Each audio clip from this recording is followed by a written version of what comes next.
UP plus योगी बहुत है उपयोगी। उत्तर प्रदेश में सबसे लंबा होगा गंगा एक्सप्रेसवे। पूर्वी पश्चिमी यूपी के 12 जिलों तक होगी इसकी पहुंच। करीब 36,000 करोड़ की लागत से 594 किलोमीटर लंबे एक्सप्रेसवे का निर्माण। विमानों की लैंडिंग की इमरजेंसी सुविधा। गंगा एक्सप्रेसवे को लेकर छिड़ा घमासान। अखिलेश का दावा, मायावती सरकार में शुरू हुआ था प्रोजेक्ट। महाराष्ट्र के दौरे पर गृह मंत्री अमित शाह। किसान नेता डांगे ने कहा, कृषि कानून वापस लेने की भरपाई।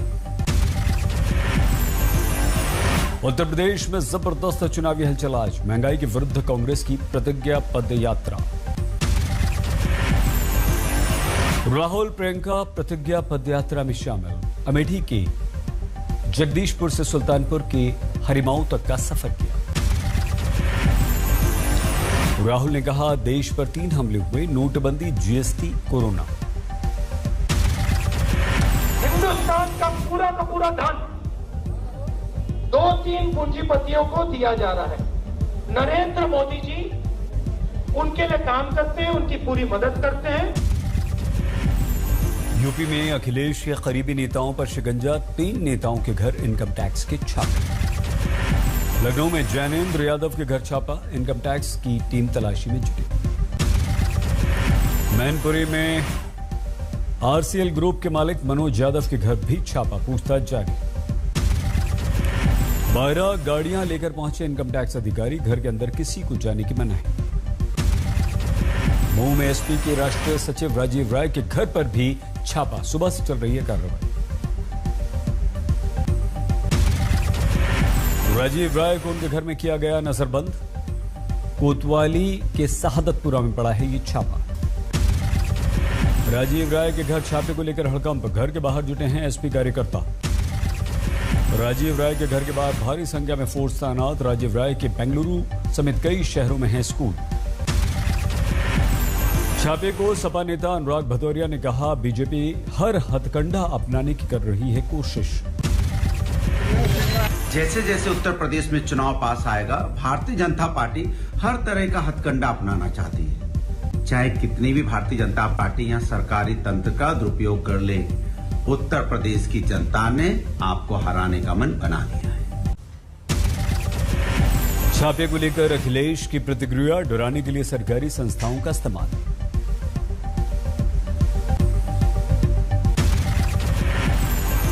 अभी तो इनकम टैक्स आया है, ईडी आएगा, सीबीआई आएगी, न जाने कौन कौन सी संस्थाएं आएंगी, अफवाहें फैलाई जाएंगी, साजिश की जाएंगे, षड्यंत्र की जाएंगे।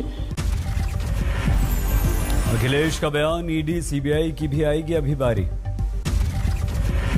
अखिलेश ने सीएम योगी के गंगा में डुबकी नहीं लगाने पर कहा, उन्हें पता था पानी गंदा है। प्रधानमंत्री जी ने गंगा में डुबकी लगाई, हमारे उत्तर प्रदेश के मुख्यमंत्री जी ने नहीं लगाई। और कभी सोचो क्यों नहीं लगाई उन्होंने? क्योंकि हमारे उत्तर प्रदेश के मुख्यमंत्री ये जानते थे कि गंगा गंदी है, मां गंगा की सफाई नहीं हुई है। भारत में ओमिक्रॉन के अब तक 113 मरीज। शुक्रवार को देश भर में सामने आए 26 मामले। 12 राज्यों तक फैल चुका है ओमिक्रॉन। महाराष्ट्र में सबसे ज्यादा 40 केस। दिल्ली के एलएनजेपी अस्पताल में 10 मरीज भर्ती हैं। 10 ठीक होने के बाद घर लौट गए। महाराष्ट्र के जुन्नर में एक ही गांव के 7 लोग ओमिक्रॉन संक्रमित। दुबई से लौटे हैं सभी। ओमिक्रॉन के खतरे के मद्देनजर मुंबई पुलिस ने सड़कों पर देर रात चलाया चेकिंग अभियान।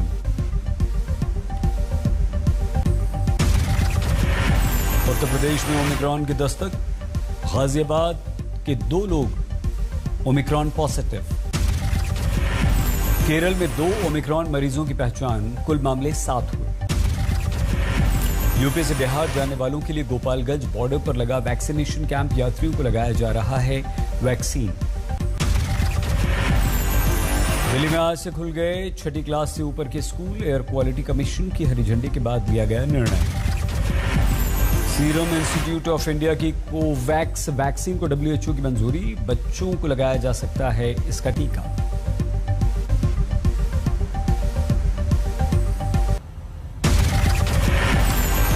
नवी मुंबई के एक स्कूल में 16 बच्चों को कोरोना, 8वीं से 11वीं के हैं सभी बच्चे। स्कूल के एक छात्र के पिता कतर से लौटे थे। परिवार की जांच के दौरान छात्र की रिपोर्ट आई थी पॉजिटिव। कोरोना के बढ़ते मामलों को देखते हुए चंडीगढ़ में स्कूल बंद कर दिए गए। 20 दिसंबर से 7 जनवरी तक सर्दियों की छुट्टियां घोषित कर दी गई। हमारे देश में कोरोना के नए मामले 7100 से ज्यादा, सक्रिय मामले 85,000 तक। पिछले 24 घंटों में कोरोना से 289 लोगों की मौत हुई है। सबसे ज्यादा केरल में 243 लोगों की मौत।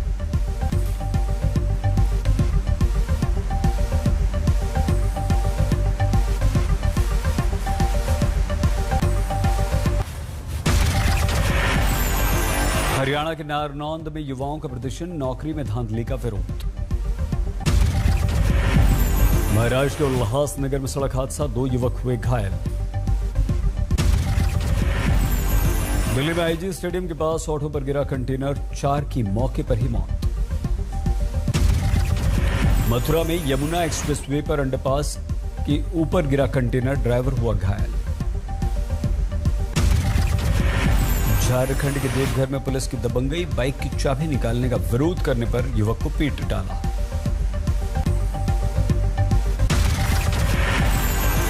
हैदराबाद सेंट्रल यूनिवर्सिटी के पास दर्दनाक हादसा, 2 टुकड़े हो गए कार के।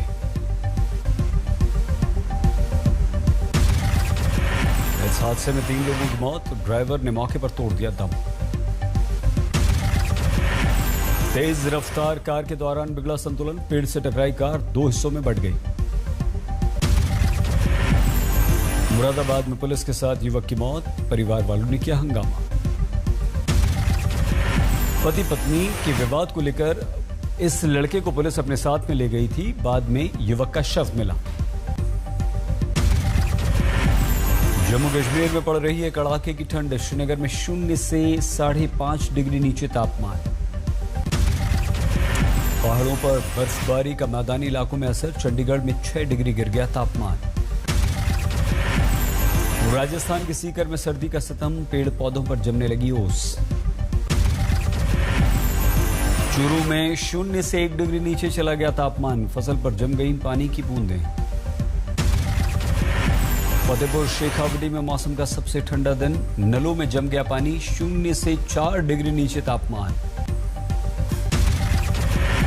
यूपी के इटावा में वैक्सीनेशन में फर्जीवाड़ा, केंद्रीय मंत्रियों के नाम लग गई पहली वैक्सीन की डोज, दूसरी डोज की तारीख भी जारी। मध्य प्रदेश के खरगोन में खाद की कमी, सुबह 5 बजे से लग जाती है लंबी लंबी लाइन। खाद के लिए छात्राओं ने छोड़ा गणित का पर्चा, छोटे छोटे बच्चे भी लाइन में लगे हुए हैं। नागौर से बीजेपी विधायक रूपाराम का अपनी ही पार्टी पर हमला, कहा भ्रष्टाचार से बीजेपी अछूती नहीं। कपड़े जूतों पर जीएसटी 5% से बढ़ाकर 12% करने का विरोध, इंदौर में व्यापारियों ने किया प्रदर्शन। मुंबई में अनाज गोदाम पर पुलिस का छापा, कालाबाजारी के 5 ट्रक राशन जब्त। फर्जी पासपोर्ट के मामले में यूपीएटीज का एक्शन, पश्चिम बंगाल की नादिया से जालसाज को किया गिरफ्तार। ठाणे की बहुमंजिला इमारत में भड़क गई आग, सभी लोगों को सुरक्षित निकाला गया। दिल्ली की एक जूता फैक्ट्री में भड़की आग, दूर दूर तक धुएं का खुबार। प्रयागराज के सरकारी अस्पताल में घमासान, इलाज में लापरवाही के आरोप में जूनियर डॉक्टर से हाथापाई। देवरिया में कुख्यात गैंगस्टर आकाश सिंह की संपत्ति कुर्क, रंगदारी, अपहरण, फायरिंग में कई मुकदमे। राजस्थान के बारा में पंचायत चुनाव के दौरान आचार संहिता का उल्लंघन, मतदाताओं को बांटी गई मुहर्रियां। रोहिणी कोर्ट में धमाका, आतंकी साजिश नहीं, डीआरडीओ के वैज्ञानिक ने रची थी साजिश। दिल्ली पुलिस ने वैज्ञानिक भारत भूषण कटारिया को किया गिरफ्तार, वकील को मारने की थी ये साजिश। मध्य प्रदेश के नरसिंहपुर में महिला आईएएस तपस्या परिहार की शादी बनी मिसाल, नहीं हुई कन्यादान की रस्म।